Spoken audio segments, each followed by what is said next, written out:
As we stand at the precipice of what may prove to be the most epic anticlimax in the history of American politics, I'm joined once again by Larry Klayman to shed some light on this forthcoming Robert Mueller report. Larry, how are you tonight? I'm very good, Jason. How are you? I'm well. Thanks for joining me so late. I know you're very busy with all the cases that you're handling. Nobody except for William Barr, a mutual favorite of ours, has actually seen this Mueller report yet, but there's been a lot of talk, a lot of anticipation. Do we know for sure, Larry, that there are no additional indictments that will be issued by this forthcoming report? We know, Jason, that my client and good friend Jerry Corsi is out of the woods. He's not going to be indicted, proving again that a good offense is a good defense. I mean, we did succeed. Jerry's very happy. His family is extremely happy. And even Jeffrey Toobin of CNN sent him, quote, personal congratulations. You know, they're having to eat a little bit of crow over there at CNN, at least with regard to Jerry.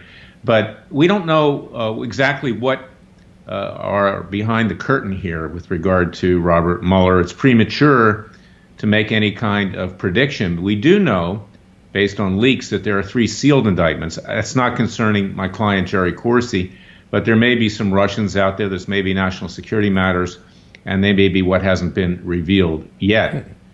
But what is interesting, though, is that, you know, the president has not, in fact, been indicted, and that's, of course, because department policy is that you cannot indict the sitting president. But when I say it's interesting is that, and what's good is that Jared Kushner hasn't been indicted, Don Jr. hasn't been indicted, the others haven't been indicted. I never thought they would be, because that would be a firestorm. I mean, that's going after the president's family. And I'm glad from a personal perspective, as Toobin said with regard to Jerry, that they weren't. And I do believe that when this comes out, there won't technically be any kind of finding of a crime in terms of Russian collusion. Perhaps there may be with regard to obstruction of justice. I don't know. I don't think that the president colluded with anyone. I don't think he obstructed justice. But don't expect that this leopard is going to change his spots. Robert Mueller and his leftist staff will have written a very damning, from a political perspective, report. So high-fiving right now, as I saw in this morning's Fox and Friends with Tom Fitton and Sarah Carter and others, I don't think they know what they're talking about, because this report is not going to be flattering, to say the least. And the fact that the Attorney General, in fact, he was going to release a summary this evening, is now delaying that until tomorrow, means that there's some stuff in there that he's dealing with right now, probably trying to damp it down quite a bit. Yeah, and I mean, certainly you and I have had extensive conversations about how we don't necessarily have any kind of high expectations for anything coming from William Barr. It's certainly possible that he's also working, you know, sort of with Mueller to make this report seem, obviously, if it's a one-page thing that says, yeah, we found nothing after 2 years and $25 million, it doesn't reflect very well on Robert Mueller, does it? No, it doesn't reflect well, but, you know, he's racked up a number of indictments. I mean, he did get a conviction of Manafort, although that was way off the reservation and out of control. The fact is, Manafort did commit those crimes, so he can point to that. He can point to a bunch of Russians that they'll never appear in court that he indicted in the Soviet Union. I call it the Soviet Union because that's, in fact, what it still is. And a bunch of other people, you know, so the show is only an hour. We can't go through, you know, all the different indictments one by one. But, you know, he's got his pound of flesh, clearly. And at this point, and I got to give the president some credit here, is that although his tweeting sometimes has been counterproductive, he did put Mueller on the defensive, and that may have had some impact. But it remains to be seen. Do not expect the president to be unscathed. You know, the high fives that we see on Fox News, I think, are premature, and this is not going to be a really favorable report, guaranteed. How do you feel exactly that the tweeting put Robert Mueller on the defensive? Well, I mean, calling it a witch hunt every day, you know, I think Mueller wants to look like he's part, you know, of a ethical establishment right now, and it may have, in fact, lessen some of the impact. But I don't know that. I don't know that. What I do take issue with is that this matter should have been over a lot sooner. I mean, we heard from the president's lawyers. I've been critical, now for 2 years. They've been predicting an end. First, it was within 6 months, then it was a year, then it was a year and a half, then it was 2 years, now it's 2.5 years. They let the president get dragged along to the guillotine, and I don't think it's going to be a pretty picture when this report comes out. But here's something that people should understand. By department guidelines, the only thing that the department is really able to talk about are those who were indicted, those who have criminal charges against them. Is that to release this entire report with all of the people that were called in front of the grand jury, including my good friend and client Jerry Corsi, would be against department guidelines because they haven't been indicted. And that creates the opportunity to smear these people, to destroy their lives without them having due process to be able to defend themselves.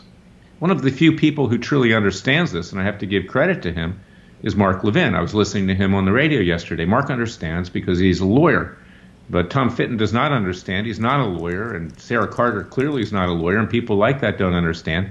And for those on Fox News who are saying release the entire report, that would be blasphemy. That would harm people who were never indicted and never did anything wrong. And that has to come first. So we'll see what kind of cojones, as they say in Hispanic, in Spanish, that Barr has. But I think he's going to cave in. I think there's going to be a lot of people hurt with this report. That's an interesting detail, that just releasing the whole thing might affect the rights of people who aren't, in fact, guilty of anything. Mark Levin has got some really amazing insights. He's maybe a little bit polarizing for some people, but I enjoy him as well. So if I understood that correctly, you're saying that the report's going to contain information that if they just release it could, what do you mean by the opportunity to ruin people's lives? Who are we thinking of there? People we don't know about? When you go in front of a grand jury, this is a prosecutorial exercise. It's not like being even a deposition, in a civil case or a criminal case where you have your lawyer there. You don't have your lawyer there. The prosecutor can do whatever he or she wants. And, you can throw something out that had nothing to do with anything to see how the witness reacts, or the target or the subject reacts if you bring them in front of a grand jury. And it doesn't mean that it's true. It's there, and it's on transcripts. And you can show documents that have nothing to do with the persons that's in front of the grand jury. So there's a great opportunity there, if you release this information, to smear them. And that's why you have Rule 6E of the Rules of Criminal Procedure. That's why, we were bringing cases, and we still have those cases in effect, for Special Counsel Robert Mueller leaking information out of the grand jury. That's criminal. You can't do that. So consequently, they can't release the whole report. And we'll see what kind of, basically, fortitude William Barr has, the current Attorney General, or whether he caves in to the masses, to the crowds, to the people that are at the barricades wanting to bring the president down. So the feeling among the Rachel Maddows and the Anderson Coopers of the world is that releasing the entire report, everybody's created this illusion, it seems, Larry, that William Barr is going to protect Donald Trump, but you and I don't believe that. Anything that he's doing right now, at best, would be in compliance with the law, and at worst would be to favor Robert Mueller, more likely, right? Well, more likely in the sense that the whole thing is going to get out, and the Democrats are going to have so much to work with at that point. Whether or not anybody's guilty of anything, and like I said, I don't believe the president's guilty of collusion or guilty of obstruction of justice. He was entitled to fire whoever he wanted. He's the chief executive officer. He's the president. Plenty of good reasons to have fired James Comey. I'm sorry to interrupt, but he failed to investigate Hillary Clinton. He should have fired a lot more people.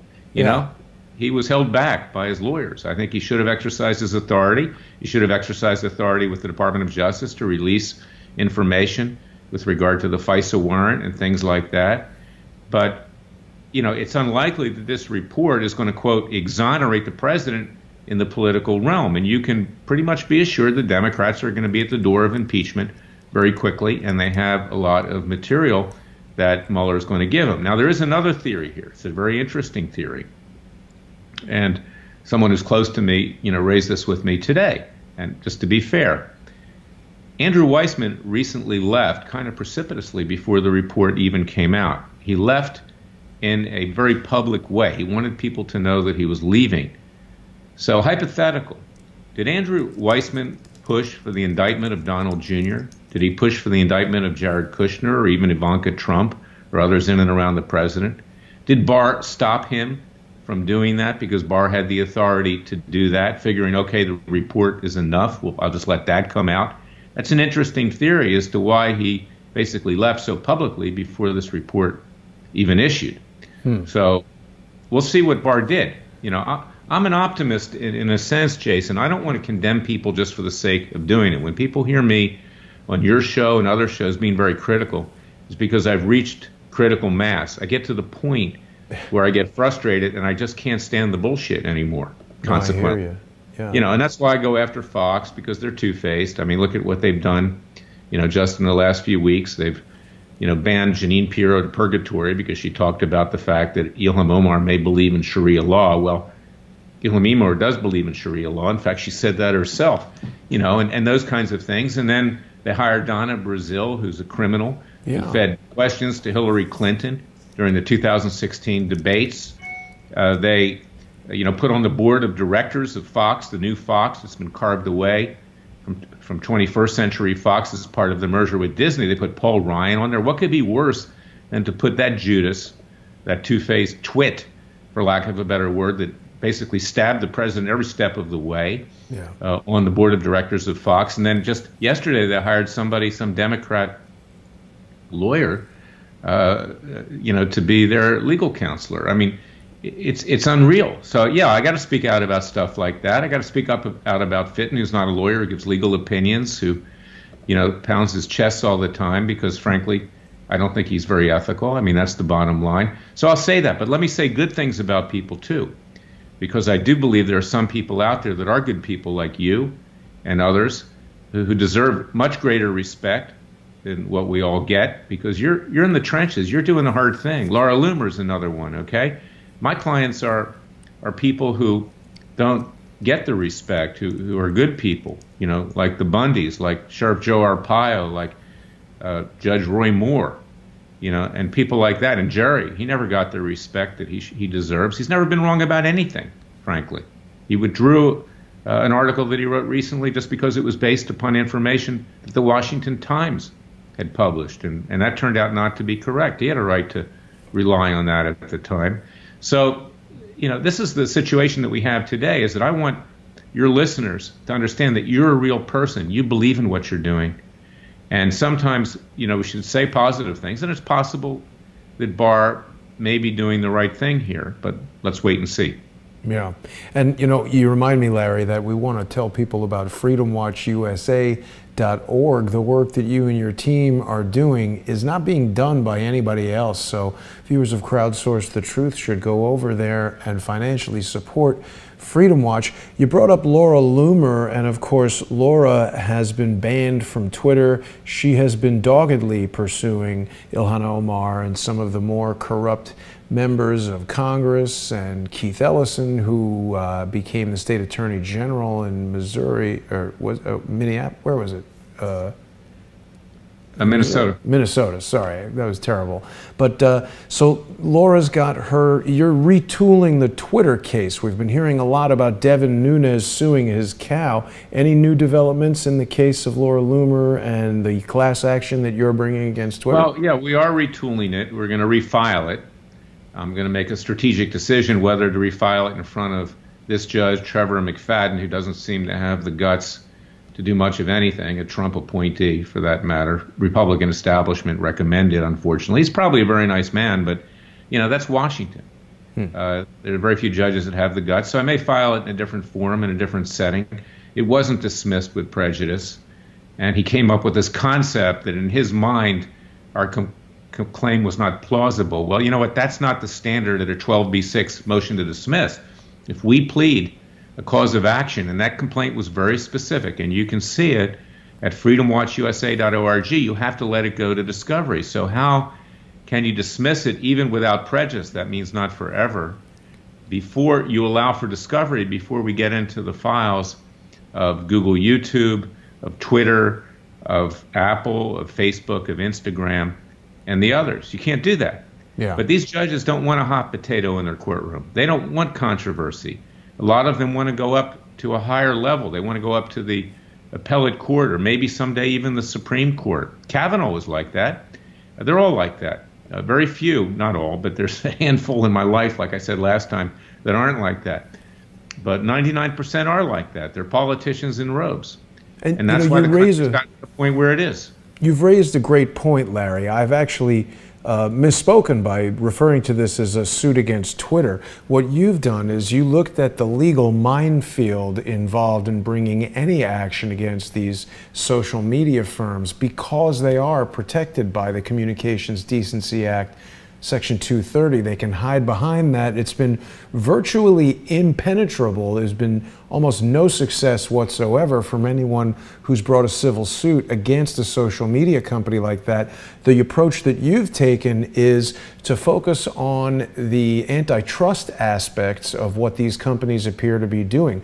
Refusal to deal and collusion and things like this, where they are all blocking out Laura Loomer and some of the other people that we've heard about. This is a really interesting legal strategy that has got a lot of chance to succeed.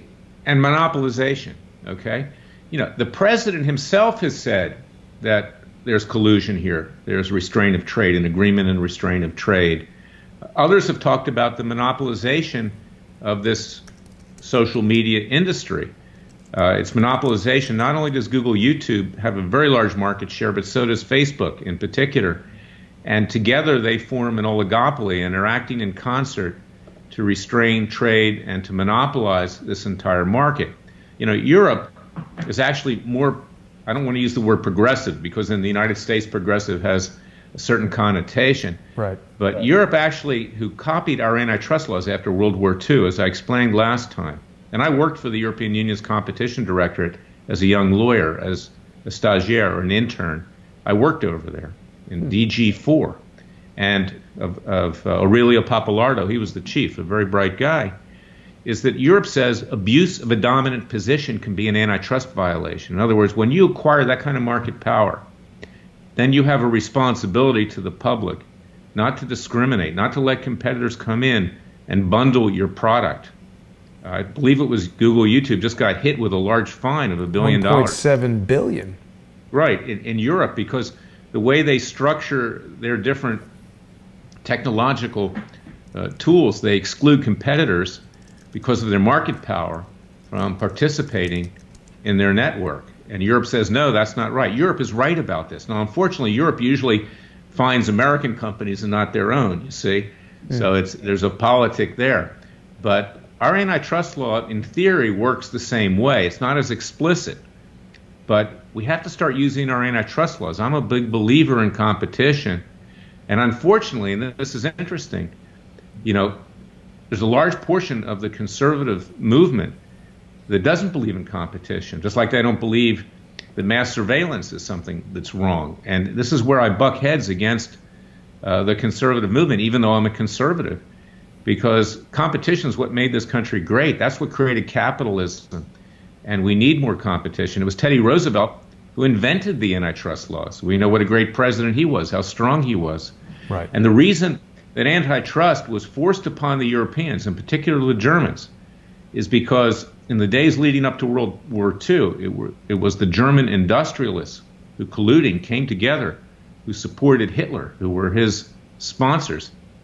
Mercedes, BMW, Deutsche Bank. Deutsche Bank financed the concentration camps. They paid for their construction. Yeah. And you know, interestingly enough, years ago, I know I'm rambling, Jason, but when I was at Judicial Watch and I blocked the sale of Clinton's house in Chappaqua, New York, the first time by bringing a shareholders derivative suit, I had a shareholder of Deutsche Bank. It was Clinton who financed this house at below market rates with the same bank that financed concentration camps in World War II. I mean, this is unbelievable. So, you know, this is Washington, D.C. It's the swamp. It's something which is terrible. I might add, to be fair here, is that the Trump organization has done business with Deutsche Bank, too. They'd be wise to not do business with them. This is an evil group of people. Well, we're getting a little bit off topic, but it is interesting. You know, I just found this on The Verge. It seems back in July of 2018, Google was fined $5 billion in the EU for their phone operating system and antitrust violations related to Android. I wonder, Larry, is this the type of thing where they're just issuing these fines and Google just never pays it and kind of keeps litigating? $5 billion is like a penny in our pocket, Jason. Yeah. These, if you added up what all these social media companies are worth, it would be several $100 trillion. I mean, wow. They control the world today, and they are a monopoly. So why is our antitrust division? Why wasn't one of the first acts of Attorney General William Barr to open up at least a civil antitrust investigation into the alleged collusion of these social media companies? Why does Larry Klayman and Freedom Watch have to do the heavy lifting here? And then it goes in front of a judge who's scared of his shadow. So this is what we're dealing with today. It's my reason for being. It's Freedom Watch's reason for being. It's why we do at Freedom Watch today what I used to do at Judicial Watch. Yes, it's against long odds. You know, we don't always get the judges we want. But let me tell you something. Let me scratch my own back here. Is that with all the times that these politicized judges have dismissed cases, just in the last 6 years at Freedom Watch, we have scored 4 major victories, which is worth all the other, panty waist judges who dismissed cases that I have to refile.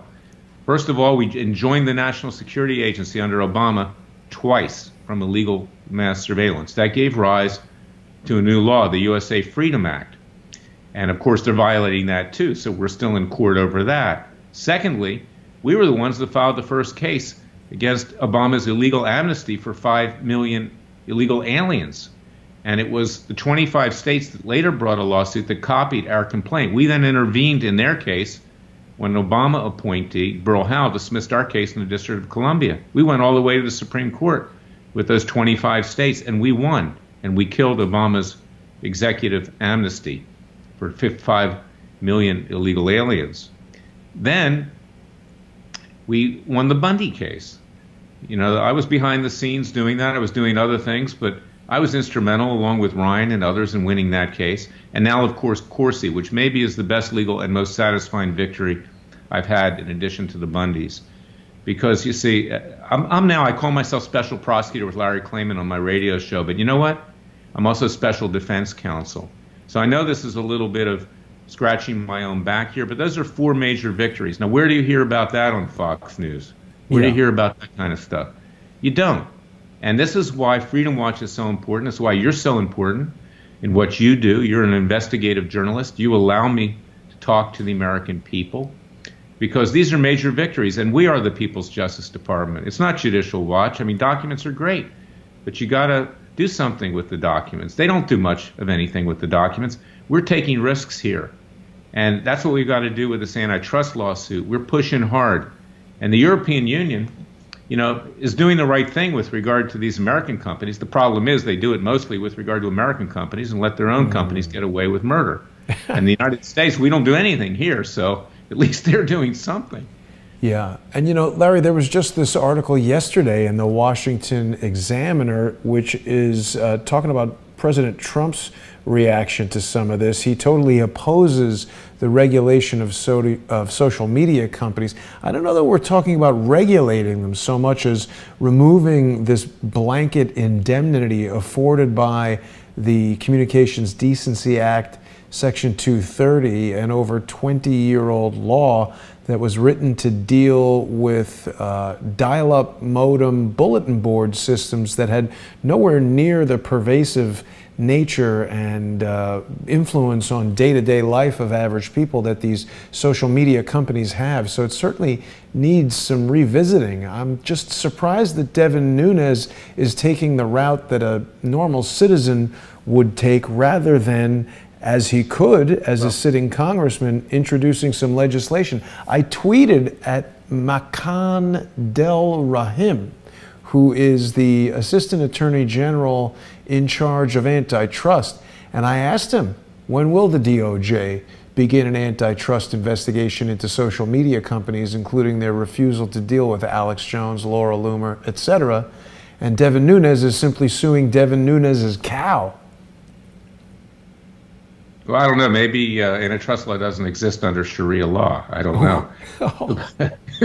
But let me back up a little bit. That's a joke, okay? Yeah. I'm not on Fox, so I won't be removed.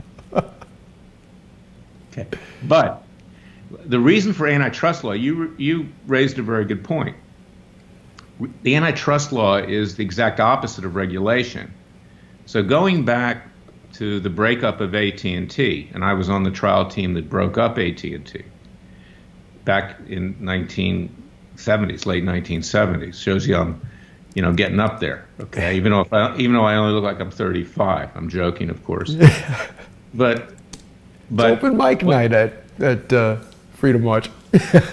Right, but what happened is that the government, at that time we had kind of a quasi-government that actually did things from time to time. The government decided they couldn't regulate AT&T, that AT&T was submitting these tariffs, these rates, to the Federal Communications Commission, and they were never able to justify how they were calculating the rates that they were charging consumers and companies to use their service. So because they couldn't regulate AT&T, there's a famous antitrust case called Ottertail Power, which says that you can lose your antitrust exemption. These public utilities have antitrust exemptions. AT&T had an antitrust exemption under our law, and that's why they were regulated. Insurance companies have an antitrust exemption. The NFL and Major League Baseball have antitrust exemptions. Wow. Well, the government said, the Justice Department, we can't regulate them anymore because we don't know whether these rates are legitimate or not. We think they're overcharging to consumers and to others who use the service, corporate services. So we're going to bring an antitrust case, and we're going to use civil investigative demands and get documentation and testimony to find out if, in fact, they are colluding, whether they're price fixing, dividing markets, etc. And lo and behold, when the Justice Department, when it was still doing something in a noble way, and I was extremely proud to be on the antitrust investigation of AT&T, very dedicated people that would work 18 hours a day, and ultimately we broke up AT&T and we created competition in the telecommunications industry, whether it was with regard to equipment or services or whatever. I worked on the part of the case that dealt with MCI. That was the precursor to Verizon. MCI had gotten a $1.8 billion judgment against AT&T, which was a lot of money at that time. Now it's basically, pennies in your pocket. And, they proved in a court of law that AT&T, was fixing prices, that they were excluding them from the industry, like the European Union recently found with regard to Google, YouTube. So that's why you have the antitrust laws. That's so you don't have to regulate, you see? So the president says, I don't want to regulate, then let's use the antitrust law to make sure that there's competition. That seems like something that President Trump would be behind because he's a staunch capitalist. So, right, I get what he's saying. It's not about regulating them. It's about using the laws that we already have. This is something that you're doing. It remains really perplexing to me, this route that Devin Nunez has gone. We've got Sarah Shepard saying that Devin Nunez is an idiot and that he's going to damage the First Amendment if he succeeds. He's suing both Twitter and parody accounts and a journalist for retweeting an unfavorable headline. No, you're right, Jason. But look, he took the low-hanging fruit. He took what was easy, okay? So, he got some lawyer, as you pointed out, not the best lawyer in the world, to put it mildly, who's had issues before. And he files this thing for public relations purposes. He knows that Fox is going to help him promote it, but in fact, it's not worth the paper the complaint is written on, and is creating a false sense of hope and expectation when he should be working with his colleagues to at least neutrally get an antitrust investigation going, to push for that. And it doesn't have to be Larry Klayman and Freedom Watch all alone. It can be the U.S. Department of Justice. When I was a young guy, there were two areas of the government that a lawyer wanted to work for. This was like going, I don't want to use the word because I wouldn't even send my kid to Harvard, but it was considered to be the top. And if you wanted to be a government lawyer, the two places you'd want to work the most was the Antitrust Division of the U.S. Department of Justice and the Security and Exchange Commission. That was the highest level of what you could do as a lawyer, and I was so proud to be there. But it was conservative administrations that put them on ice, not Reagan. Okay, Reagan pushed the AT&T case, although it started under President Nixon. Nixon was a free trader. Wow. And so was Reagan in some respects, although his legs were cut out from under him, in international trade. They did a lot of things to try to restrain free trade. But Reagan was basically a free trader.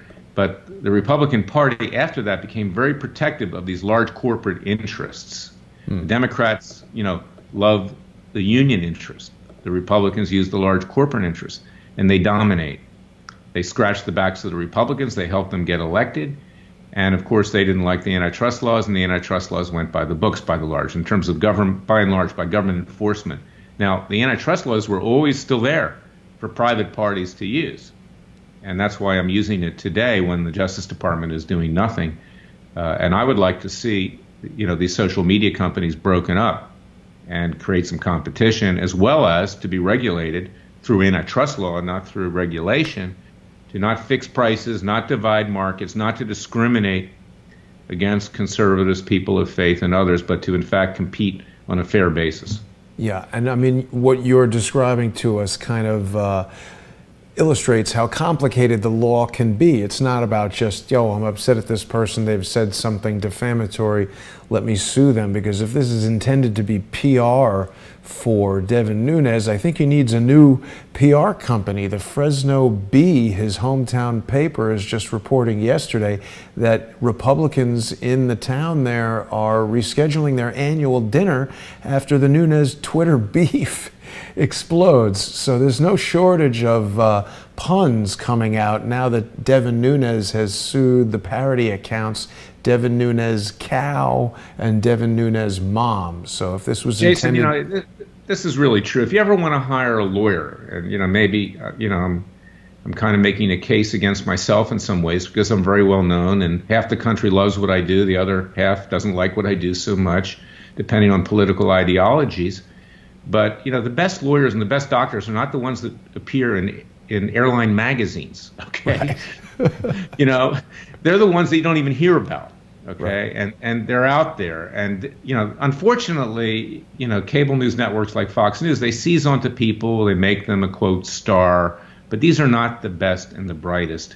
And those people that are working in the trenches, that aren't looking for PR all the time, that are doing their job, are the ones who actually get the job done. Unfortunately, in the legal profession, however, is that 99% of all lawyers play it safe. They want to make money, they want the status. They go to a bar, pick up a girl by giving them their card that I'm a lawyer, whatever the case may be. Right. Big deal, who cares? But in other professions, the doctors, for instance, that are really the great doctors are not the ones you always read about. And the best people in media, like you, are not the ones that get the notoriety that is deserved. Thank you, Larry. So there's a couple questions coming up in the live chat here about Dr. Corsi. Just to clarify, so it's for sure that Dr. Corsi, there's nothing hiding in the Mueller report that's going to ruin Dr. Corsi's week on Monday, right? We know that he's in the clear. It's been reported a couple different places that he's been vindicated. Well, here's the irony, Jason, is that Dr. Corsi brought a criminal complaint against Robert Mueller and people on his staff. We also filed bar complaints because he was being forced into testifying falsely or be indicted. That's not ethical. We brought a $350 million damage suit against Robert Mueller and the deep state intelligence agencies for illegal surveillance and leaks and everything else. So, we didn't roll over. But we did establish respect with the special counsel. We didn't collaborate with the special counsel. In fact, if Dr. Corsi's ever subpoenaed to testify in the Stone case, he'll testify truthfully. He's not going to go there willingly. Now, just remember that it was Dr. Corsi who was exonerated. He was never indicted, but Stone was for alleged obstruction of justice and threatening to kill a witness and his dog and lying under oath. These are the allegations. There's a world of difference between Dr. Corsi and Robert Stone, and Roger Stone, but he's still not He's never said anything to hurt Stone. To the contrary, Stone has defamed him and has defamed me. And we have lawsuits on that, thinking that he could be coerced, Corsi, into saying something, that would help Stone, in front of grand juries, Congress, or a trial. But what I'm basically saying here is that Dr. Corsi has nothing to worry about. He always told the truth. And when he didn't remember something, he went back to the special counsel and he said, look, I'm amending my testimony. He turned over all the documents. He played it straight. So he's got nothing to worry about. I don't care what innuendo or whatever is in that report. The fact speaks for itself. There's a concept in the law called res ipsa loquitur. The fact speaks for itself. Corsi wasn't indicted. Stone was.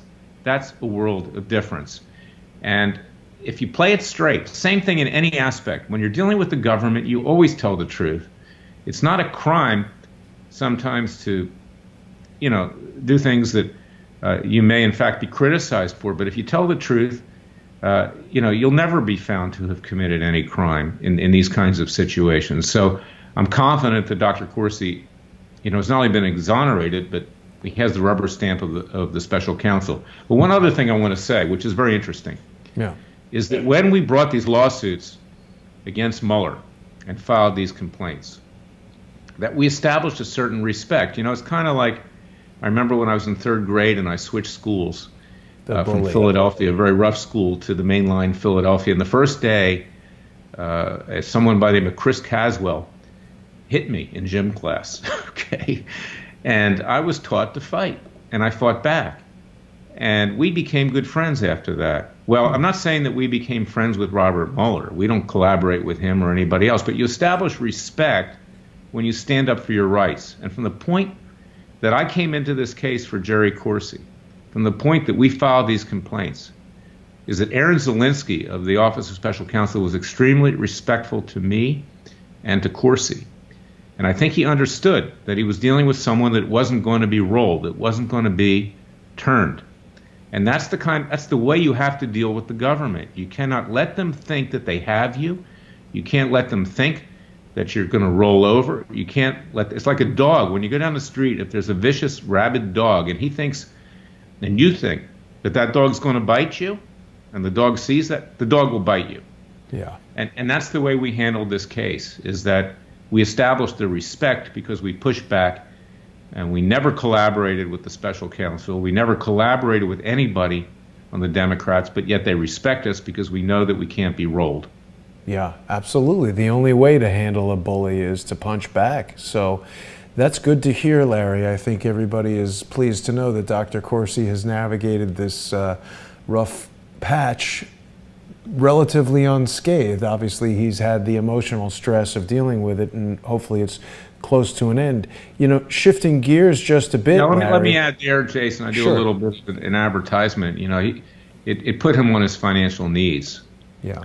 And, Roger Stone, did a lot of harm to Corsi, too. That's why we brought lawsuits with the defamation and calling him an alcoholic and, calling him a liar and this and that. I mean, did a lot of damage. So he does need help, and I hope people will contribute to his legal defense fund. And there is a way to do that. And, you can go up and see the press release I issued today. He could use some help here because he is, and those are used for paying legal fees. It's not over because, we now have to deal with Gerald Nadler, the head of the Judiciary Committee on the Democrat side, of Adam Schiff. It's still a witch hunt. They'll never, be able to succeed because they have no power to indict, but they can do a lot of damage in terms of reputation and harassment, and that's what they intend to do. And we're still, fighting those wars. So he does need the help.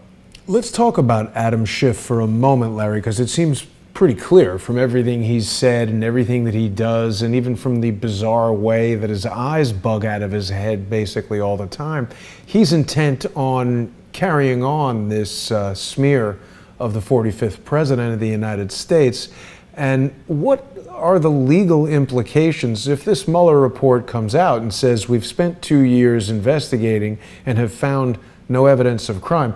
On what basis can Adam Schiff and his fellow maniacs continue to investigate a U.S. citizen, a man who there's no evidence of crime, Donald Trump, the president? Why can they just keep investigating ad nauseum? Well, it's because Congress has given themselves immunity to do virtually anything they want, unless they're caught red-handed, taking a bribe. They have carte blanche to violate the law. If you're on the Senate floor and the House floor and you want to defame someone, you're immune. I mean, it's unbelievable from prosecution. If you walk outside of the chambers and say something, you may not be immune. But these are the ways they protect themselves, and they are the new American nobility. And Adam Schiff can use all of these powers now that, talk about Paul Ryan sitting on the board of Fox News now. Paul Ryan is responsible for the fact that the Democrats took over the House. The guy bailed out as Speaker of the House. Now he's got huge lobbying jobs. You can imagine what he's making on the board of directors of Fox News. And he left a sinking ship. And now we've got Adam Schiff, Gerald Nadler, Maxine Waters, Nancy Pelosi. You can put this at the feet of Paul Ryan because he sold the president out in the last 2.5 years as Speaker of the House. And, the Republicans didn't show up and vote like they would have voted otherwise because they were just disgusted at the Republicans and their lack of courage. So basically, Congress doesn't have to adhere to the law. That's absurd. I know that they're not bound by the laws of insider trading and stuff like that. See, I think, Larry, most Americans don't know this. That's so shocking that would be allowed. I mean, if you are a citizen who's investigated for a crime and the police conclude their investigation and determine that you didn't do it, you can't now get somebody else to come along and decide to keep investigating. It's like double jeopardy or something, it seems. No, it's unbelievable. The attitude up there is unbelievable. I can tell you, even among some of my friends who were congressmen at the time, is that they develop an attitude, not Bob Barr, but, others, that everything's coming to them. I mean, you go to dinner with them and they expect you to take your money out of your wallet. They go to park at National Airport, Reagan Airport now, parking's for free. They have all these franking privileges where they can mail all kinds of stuff that helps them get reelected. It's for free. It's unreal, Jason, what goes on up there. It's like Sodom and Gomorrah. I worked there as a young intern for Senator Richard Schweiker. He was an honest man. But I sat there at the auto pen. In those days, there was an auto pen that would sign letters with letters on the same subject, 6 different letters from left to right to get constituents to think that you believed in what they believe in, okay? And that was the beginning. You could read my book, Horse, where I became, a revolutionary, a renegade. And that's why I do what I do, because it's a charade on Capitol Hill, and it is a constant subterfuge against the American people's interest. They accomplish nothing. And I'm still a perpetual optimist. I like to find those people who actually want to do something. Yeah. I like Mark Meadows, Yeah. I think he's good, but he can't do anything because he's been neutralized by everybody else up there. Right. When Boehner was Speaker of the House, these people, Michelle Bachmann, I loved Michelle Bachmann. I thought she was great. But, she was never allowed to walk into the Speaker's house then, which was John Boehner. She was ostracized. And the people that are in control are part of this Republican establishment, the same people that put on CPAC and American Conservative Union and the Federalist Society. And that's why we have these worthless Trump judges up there right now. Most of them are worthless. So, it's a real problem. American people are reaching the point of, total exasperation, if not revolution. I don't want to see that. Yeah. I think Mark Meadows got yelled at by Rashida Tlaib in a very inappropriate exchange.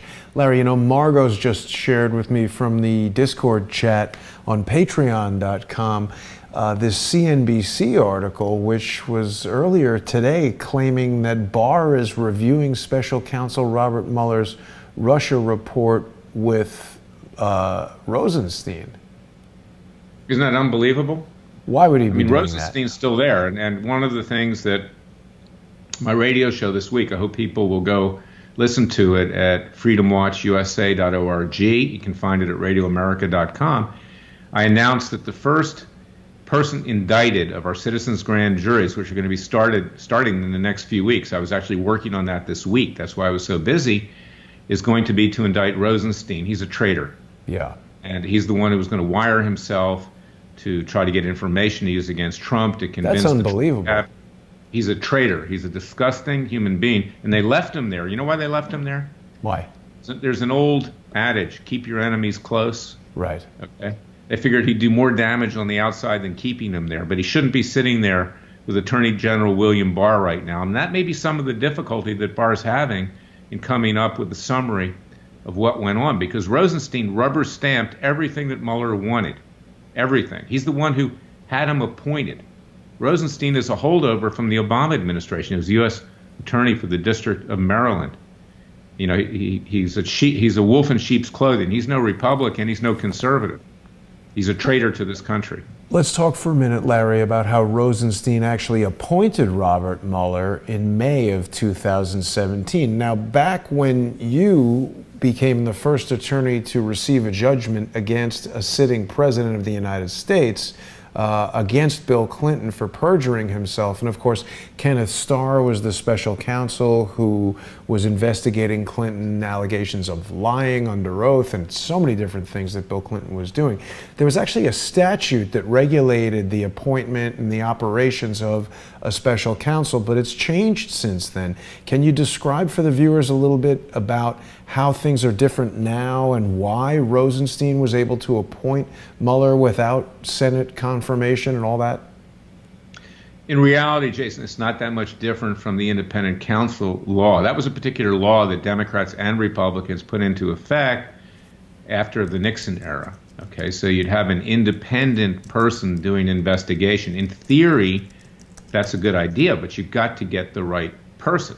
And you frequently don't get the right person. You either get crazy people like Lawrence Walsh in the Iran-Contra investigation, or you get people like Ken Starr who didn't know what he was doing. He was a appellate lawyer, and the Clintons ate him up. You know, they ground him up and spit him out at the time. He was hoping he'd be a Supreme Court justice. That's how badly he was damaged. Huh. And, you know, he covered up the death of Vince Foster and, you know, all kinds of other things. But the independent counsel law was to create a situation where you would remove the politics out of the Justice Department that we saw during the Nixon era. It didn't work too well, and the Democrats and Republicans agreed to end it. But then they brought back this special counsel. It's an internal Justice Department set of regulations. So it's essentially the same thing, but they just call it something else.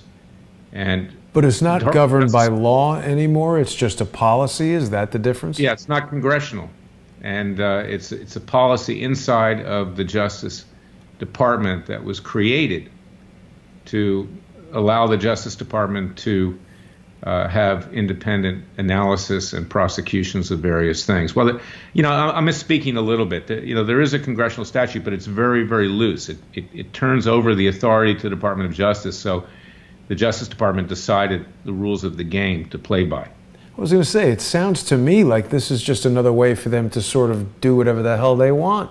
They do whatever the hell they want. But I'll tell you something. You know, in my book, at the end, yeah, I make certain recommendations, whores, why and how I came to fight the establishment. I recommend that we have a separate Ministry of Justice or Department of Justice apart from the other three branches of government. A lot of people think that's not a good idea because it, you know, create too much power.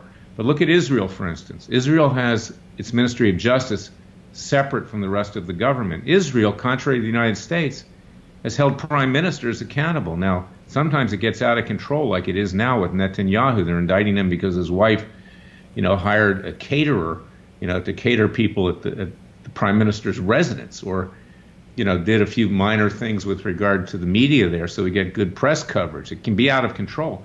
But historically, our Justice Department has covered up crimes, you know, by the president.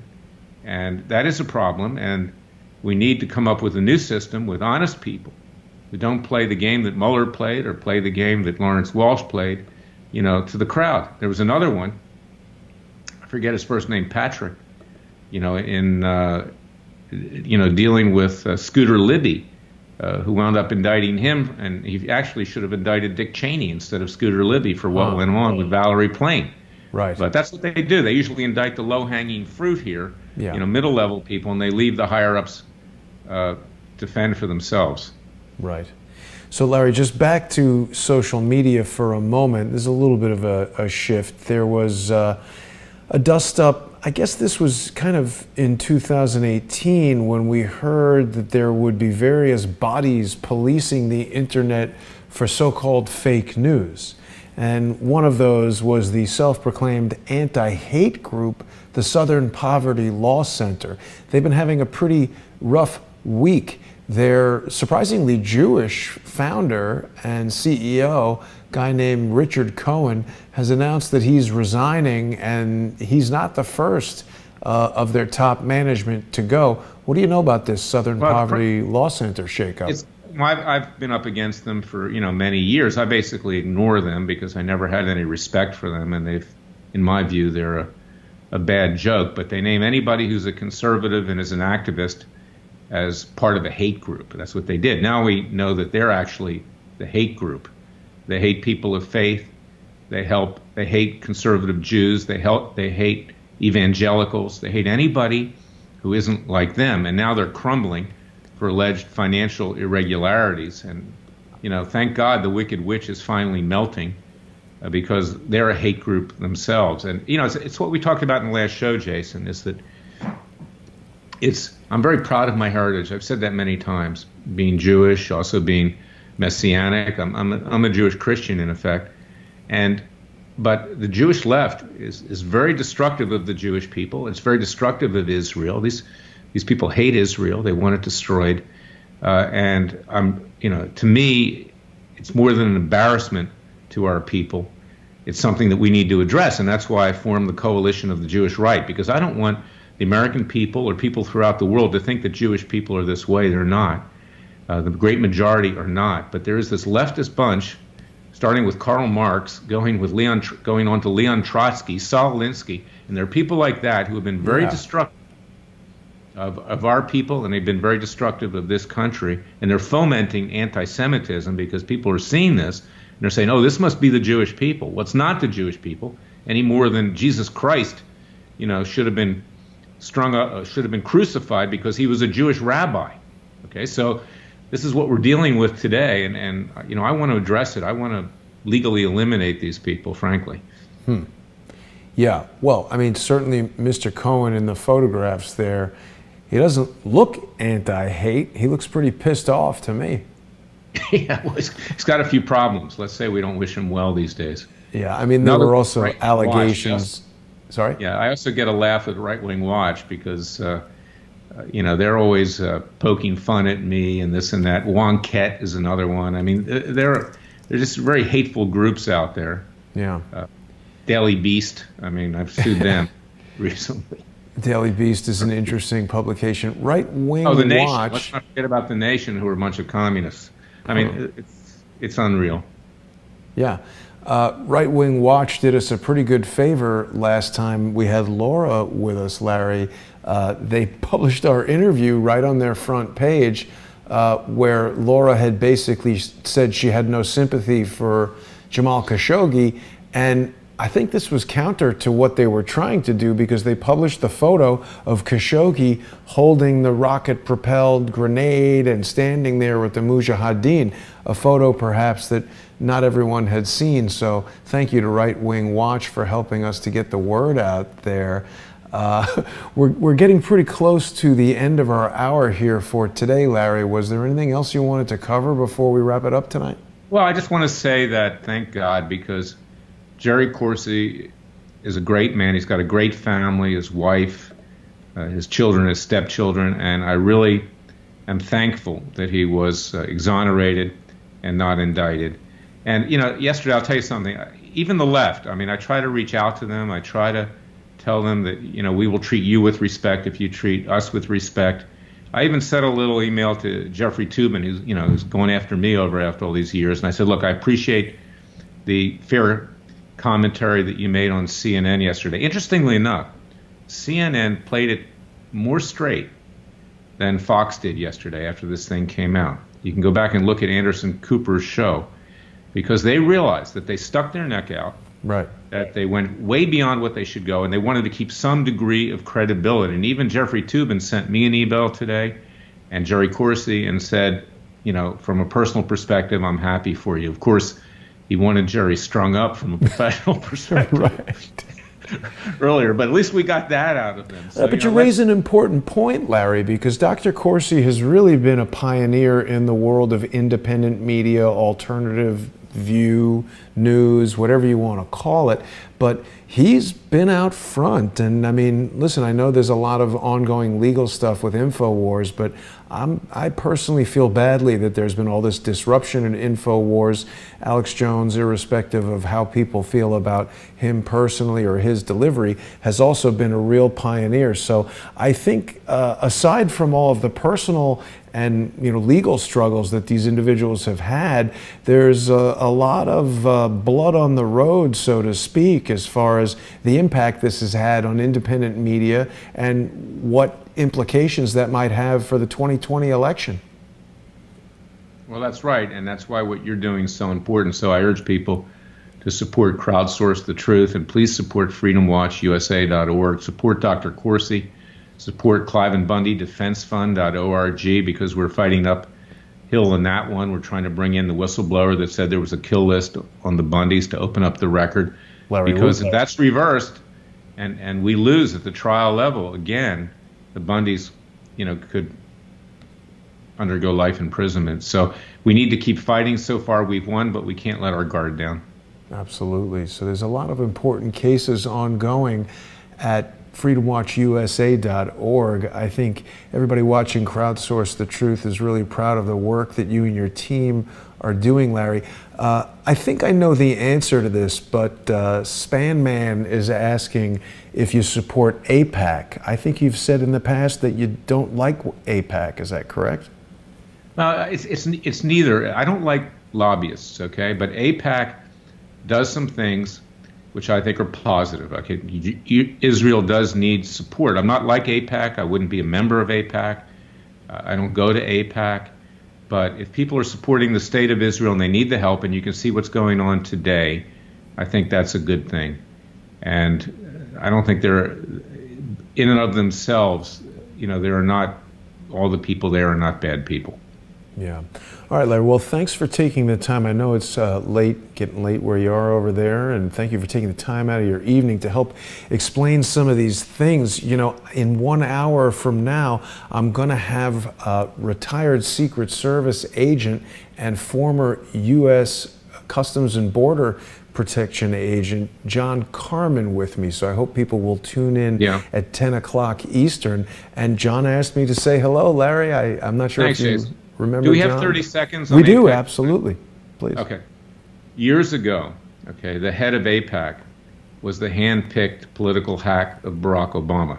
And I went over to him. I actually went to a dinner there because I wanted to go meet with Prime Minister Netanyahu. Who was this guy? I forget his name. He was from Chicago, and he was part of the Chicago Mafia with Obama. A Jewish leftist. But I went to the dinner because I knew Mark Regev, who was the press secretary of Prime Minister Netanyahu, and I had proposed to do a Hollywood tribute to Israel to push back against Obama, who was so anti-Semitic and so anti-Israel. And I went up to him, and I said, why don't we try to work together to put this on? And he looked at me like I had landed from Pluto. Like, I'm going to ever help you, Larry, to do this, even though it was for a common good for Israel. So yes, there are lobbyist hacks at AIPAC, and I don't associate with lobbyists, but if you can work with people to get a positive result, and Jewish people don't have dual loyalties, but they recognize that our heritage, our Judeo-Christian heritage, comes from the Holy Land, whether you're Jewish or Christian, and that's our foundation. And if Israel ceases to exist, this country's in a lot of trouble, not just from a strategic standpoint, but from our own morality, ethics, and belief in God. Yeah, and I think I share your belief that Israel also serves a function as a democracy in the Middle East and an important military strategic ally for the United States. But this is a whole other... Let me just say one other thing, and Sure. I know I'm abusing the time, but the first seal that Jefferson and Adams and Franklin came up with for the United States was a chariot of Moses, was Moses fleeing the Pharaoh in Egypt, crossing the Red Sea. This was going to be our emblem for the United States. not the eagle. Okay, so they recognized, the founding fathers, that the Judeo-Christian ethic and belief in God was the foundation of this country. And it remains so today, at least it's slipping away, I might add, because of people that want to tear it down. But there's no denying that the Judeo-Christian ethic and legal system is the foundation of this country. It is not Sharia law. Well said, Larry. I think I've found an image of that first seal, I believe, so people are looking at that right now. Anybody who is interested in hearing more about Larry's history in the Department of Justice and his history navigating the swamp can purchase the book Whores, Why and How I Came to Fight the Establishment. And also, if you're on freedomwatchusa.org, and if you become a sponsor of Freedom Watch by donating $250 or more, Larry's going to send you an entire 4-work volume of all the books he's written. So that's a good way to get great value for your money and to support Freedom Watch and the work that Larry and his team are doing over there. Larry, thanks so much for joining me tonight. Jason, you're a very good friend, and thank you. I thank God that you are my friend. Likewise, Larry, I'm flattered, and thank you for saying so. Have a great weekend, and thanks for watching, everybody. I'll be back in just an hour. Don't miss John Carmen at 10.